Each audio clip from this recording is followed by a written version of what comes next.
Hej, den sidste mohikaner her. Nu står jeg på det højeste punkt på min grund. Et sted, hvor biserne elsker at ligge og drøvtykke. Her bag mig ligger de ofte.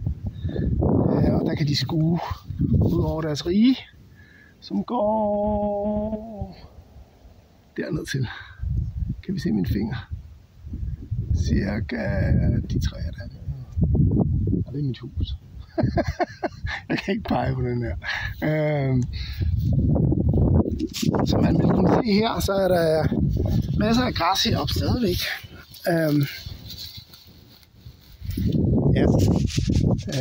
Hvorfor siger jeg det? Det gør jeg, fordi jeg bliver en lille smule irriteret. Sidst jeg var på Facebook, som er 10-15 år siden, der stoppede jeg faktisk derinde, fordi at jeg var simpelthen så træt af den, sådan et Facebook-politi. Hvilket er nogle mennesker, der mener, at de har sandheden. Det er sådan halvreligiøse fanatikere, der mener, at de har retten til at banke alle mulige andre oven i hovedet, og hvis man ikke gør sådan, som de gerne vil have, så er man en kætter.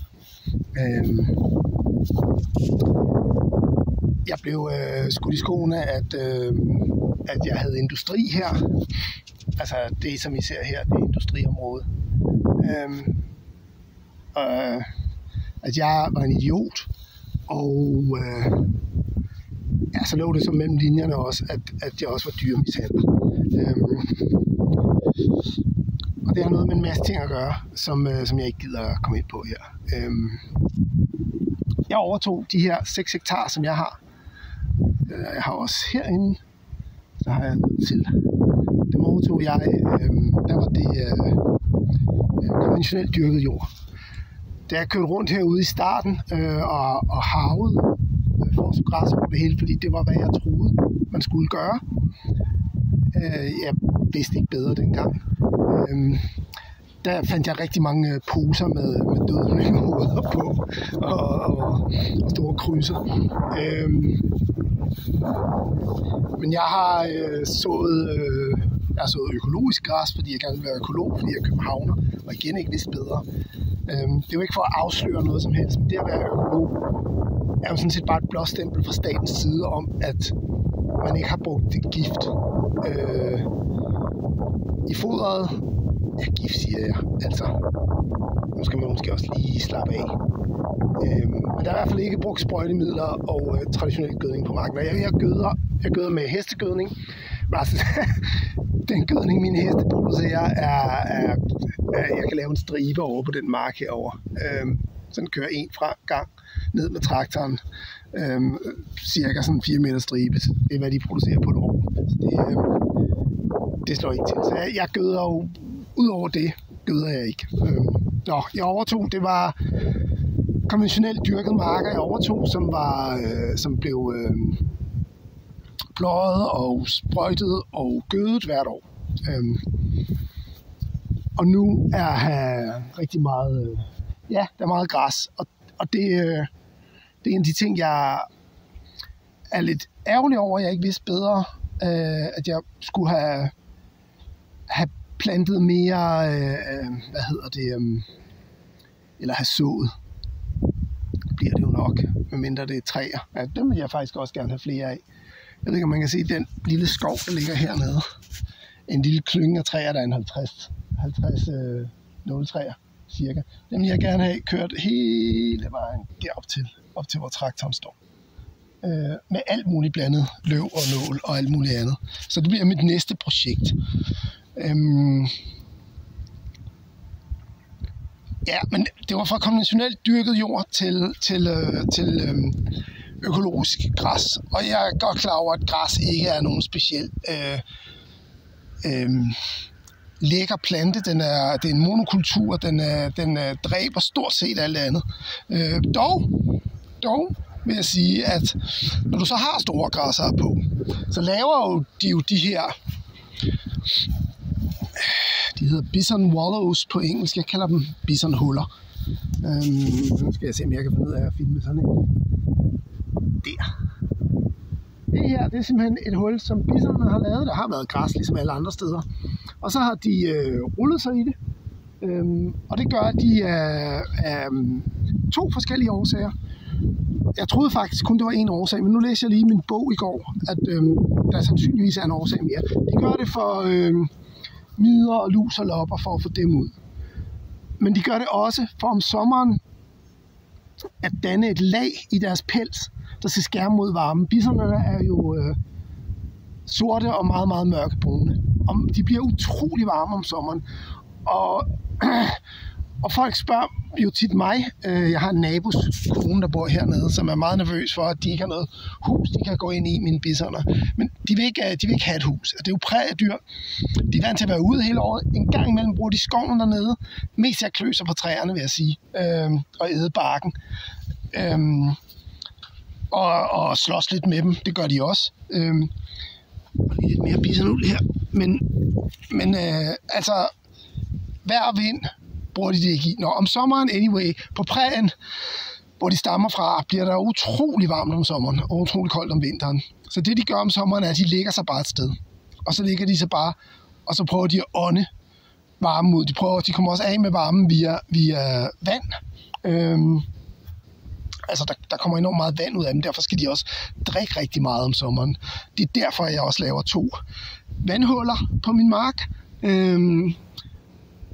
sådan så de kan køle sig selv af om sommeren. Det var jo ikke noget, jeg vidste i forvejen, men jeg synes jo, der er noget fantastisk i at lære om noget og hele tiden blive klogere. Det er så bare mig. Der er nogen, der mener, at man skal vide det helt fra starten af. Det gør jeg så ikke, og så kan man jo godt kalde mig dum på den konto. Men de bruger altså de her bisonhuller til at rulle sig i, og så sætter støvet sig ind i hårene, og så danner det et lag, der skærmer for varmen også. Og det gør, fordi at støvet er jo lidt lysere for det første, og det danner simpelthen også bare et isoleringslag, kan man sige, ovenpå. Det er der i hvert fald en bisonforsker, der mener. Det synes jeg jo er meget, meget spændende. Men de her huller er en kæmpe fordel for naturen i det hele taget. For det første bruger fuglene dem til at bade i. Jeg ved ikke, om man kan se det her, men det går altså en lille smule nedad. Det vil sige, at der er så lynhurtigt vand i dem. Det bliver til små vandpytter, små vandhuller, som fuglene bruger. Biller er glade for det.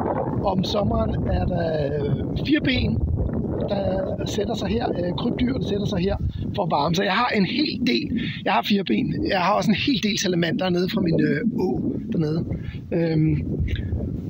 De er altså også rigtig glade for at ligge i de her, ikke salamanderne. Jo, når der er vand i, så kommer de faktisk også og bruger de her små åndehuller, som bisonerne skaber. Så er der en anden fordel, en anden god ting, og det er, se om jeg kan filme den, det er en lort. Og fordelen med den er, at fluerne ligger æg i.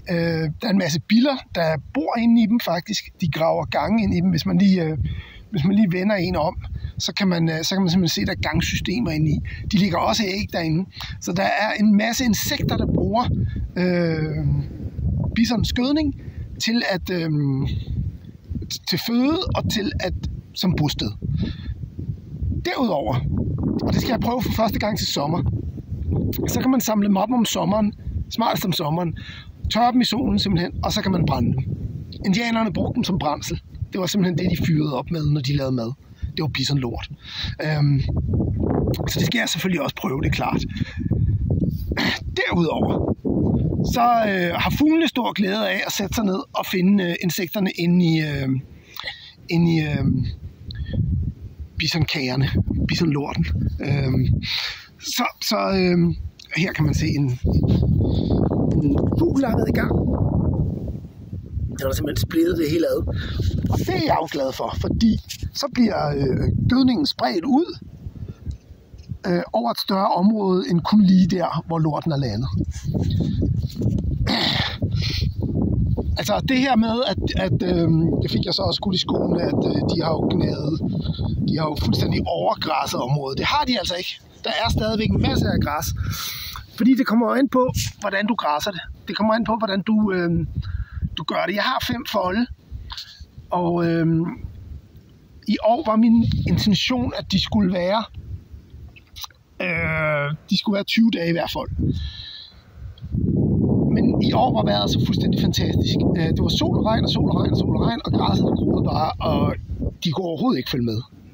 Jeg måtte lave hø på den ene fold, fordi at det stod simpelthen, det stod mig herop til, altså det stod mig til brystkassen, græsset. Så der lavede vi hø på. Og resten af folkene har de så fået lov til at græsse. Men de har ikke kunnet følge med. Grunden til, at jeg fodrer ved siden af, er lige præcis, at de ikke skal overgræsse. At de skal have muligheden for at kunne græsse og spise den nemme føde. Jeg ville jo helst have, at jeg havde plads nok til, at de kunne græsse, så jeg ikke behøvede at fodre. For det første er det meget billigere for mig. Det er sindssygt dyrt at fodre. Det er også besværligt. Det er også ufedt for dem at skulle have et sted hen og have noget menneskekontakt. Altså man kan jo sagtens gøre sin dyr tarme. Jeg har ingen intention om at gøre det min dyr tarme, fordi det er vilde dyr, og sådan vil jeg gerne beholde dem. Det gør selvfølgelig, at de er svære at håndtere, men jeg synes også, at de skal have lov til at have den vildskab. Jeg troede igen en lille smule naivt, da jeg flyttede herned, at jeg bare kunne snakke med landmændene omkring mig, og så ville de sikkert være på at sælge noget jord. Det er de ikke. Overhovedet ikke. Jeg er blevet uvenner med en af dem hernede. Han er nu heller ikke noget godt menneske, vil jeg sige. Første gang jeg mødte ham, så spurgte han, om jeg kendte nogle kællinger, han kunne knæppe. Ja, det var ikke særlig pænt sprog, men det er altså det menneske, han er. Og derfra har vores kontakt været svær. Herinde ved siden af ligger der 8 hektar. Det ligger lige nu bare brak. Og det ville jo have meget bedre af, at mine biserne græsser derinde. Men det er et stort landbrug. Det er en stor familie, der har jorden, men de er ikke interesserede i noget som helst. Jeg har virkelig prøvet at snakke med dem mange gange. Jeg har ringet og skrevet, og ja. Og det er selvfølgelig deres jord, de kan jo gøre med den, hvad de vil. Det ville være bedre for jorden og for naturen og for området, hvis det blev græsset. Og så ville jeg faktisk med deres 8 hektar mine 6. Og så måske højen derovre. Den ligger der, ja. Som jeg rigtig gerne vil have. Men fair nok, der er en landmand, der har den, og han har jagt op, og han har dyrket jorden nedenfor. Og det er jo selvfølgelig, jeg kan jo heller ikke bare gå ind og bestemme, hvad folk skal, og hvad de ikke skal. Det er jo han har jo sin gode ret til at gøre det, som han synes er bedst. Men hvis jeg fik den med, så ville jeg rent faktisk, og de 8 hektar det også, så ville jeg rent faktisk have jord nok til, at de ville kunne, ikke skulle tilskudsfodres. Så det er planen, den langsigtede plan. Helst vil jeg, altså det er jo optimalt er, at jeg ikke skal flytte dem. For det første er det enormt stressende for dem at blive flyttet. Og for det andet så har de altså, selvom de jo er nomadiske dyr, så vil jeg alligevel våge den påstand, at de har et tilhørselsforhold til området her. Måske fordi de ved at have mad. Fordi når der kommer rådyr eller dårdyr, eller der har været en enkelt kronhjort, men det er nu mange år siden, rådyrene kommer hele tiden. Men sidste år kom der 2 store dårdyr. Og der løber tyren og matriarken løber hen til hegnet, og står simpelthen og hopper og fnyser. De ligner to vilde hunde. Så de der stakkels dårdyr, de blev helt forvirret, og endte bare med at vende om og gå igen. Ja, hvad pokker er der mere at sige om det her? Der er måske ikke så meget mere at sige. Jeg har en masse idéer, jeg har en masse drømme, og nu må vi se, hvad der kan blive ført ud i livet. Facebook-politiets løsning var, at jeg skulle skyde mine dyr. Det har jeg ikke tænkt mig at gøre. Jeg har en ret homogen gruppe. Jeg synes, og det var faktisk fra Hans Henrik på Fyn, Ditlevs Dahl, som solgte mig dyrene. Det var faktisk også hans overbevisning, var, at 7 dyr var et godt antal at have. Jeg har en tyr og 6 køer. Jeg har faktisk kun 5 køer og 1 kvie. Og så har jeg selvfølgelig nogle kalve. Kalvene bliver dem, jeg slagter, når de bliver lidt ældre, og jeg har et andet område, jeg kan sende dem ud på, når de bliver lidt større. Tyrkalve kan sagtens gå selv. Det er ikke noget problem. I naturen går tyrene væk fra de store flokke og går rundt i små grupper eller alene på prærien, så kommer de så tilbage til flokken, når det er yndlingstid, skulle jeg til at sige. Yndlingstid, ja, det er vel nogens yndlingstid. Yngletid.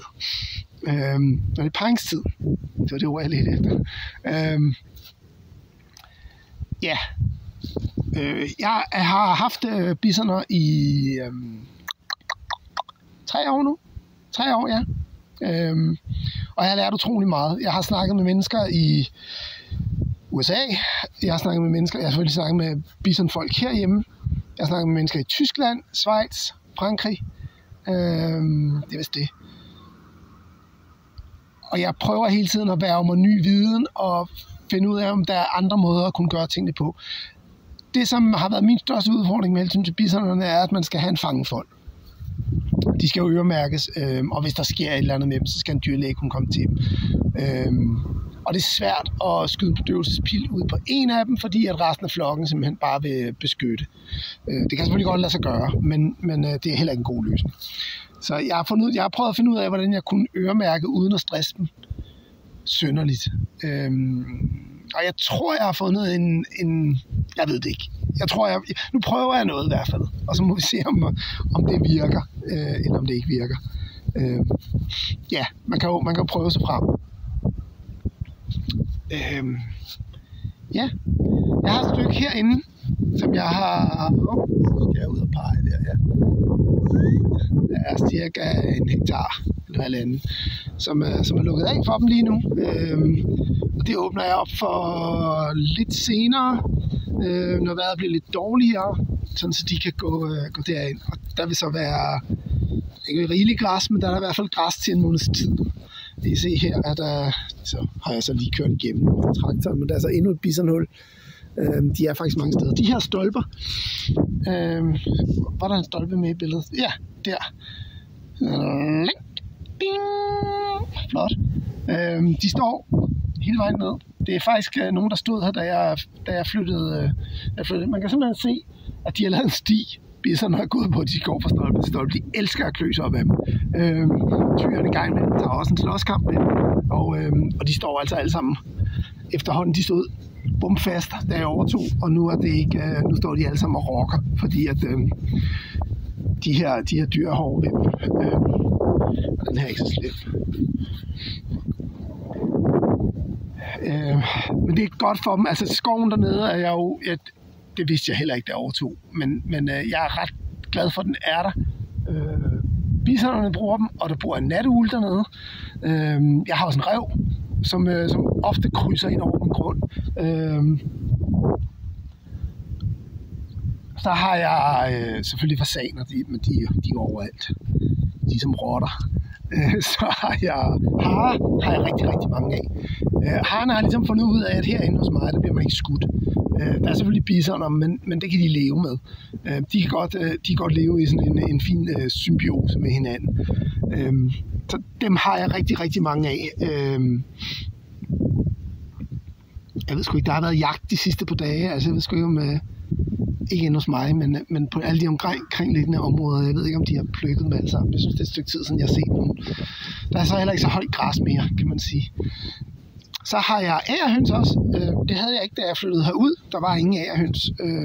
Og i år så jeg en flok på 18 agerhøns. Ja.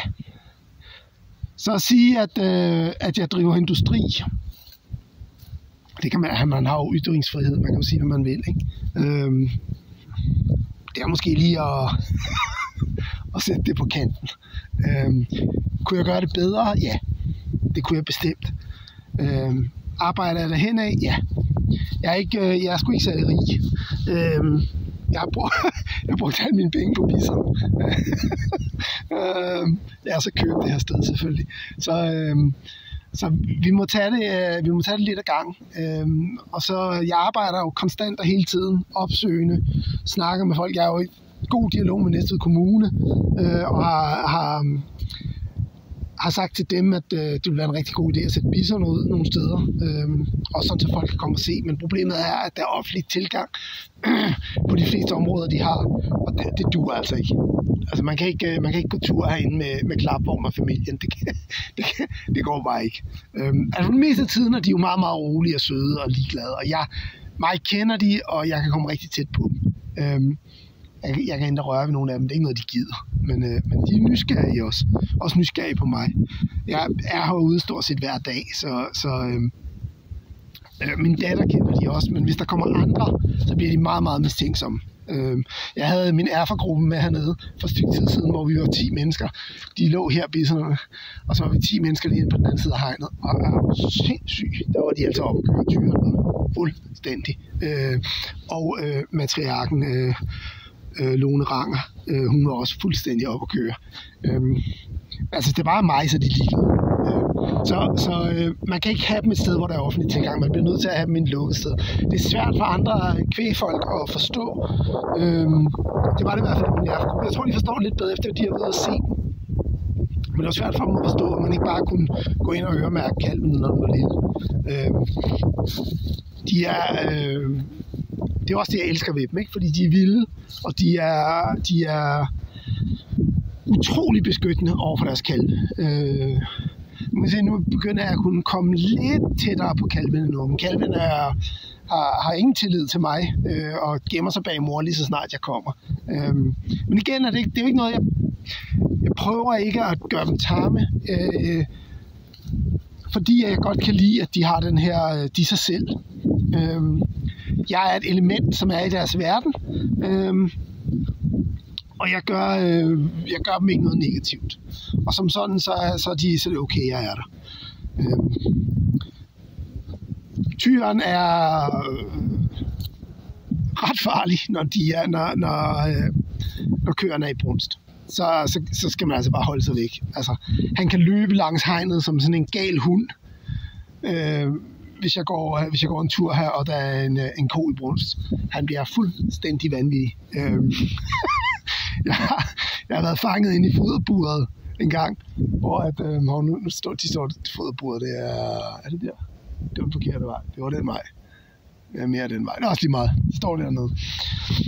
Jeg gik over nogle ting derinde, og så skulle jeg lige se, hvor meget foder der var tilbage, og så kom han altså løbende, og så måtte jeg hoppe op, og så jeg havde ikke min telefon med. Så jeg måtte stå der, indtil han fik færden af konen, der var i brunst, og så forlod han foderburet af mig, og så hoppede jeg ud og løb hen til den nærmeste hegn og kastede mig over det. Det var ikke sjovt. Men så man skal være opmærksom, når man er derinde. Så derfor er offentlig tilgang til bisoner ikke noget, der kan lade sig gøre. Hvis der kommer en hund herind, så slår de den ihjel. De er... Altså, hvis den prøver på noget i hvert fald, ikke hvis den spiller smart. Jeg har en nabo, jeg har faktisk en nabo derovre, og så har jeg en nabo dernede, der har hunden, som engang imellem stikker af. Og jeg har sagt til dem begge to, at altså hvis de er dumme nok til at kravle ind under hegnet og kaste sig over flokken her, så bliver de revet i små stykker. De er temmelig store og tunge dyr, og de er jo bygget til at forsvare sig. Tyrene er jo også bygget til at slås. Hele deres knoglestruktur er lavet således, at de kan lave de her sammenstød med hovederne. Ikke?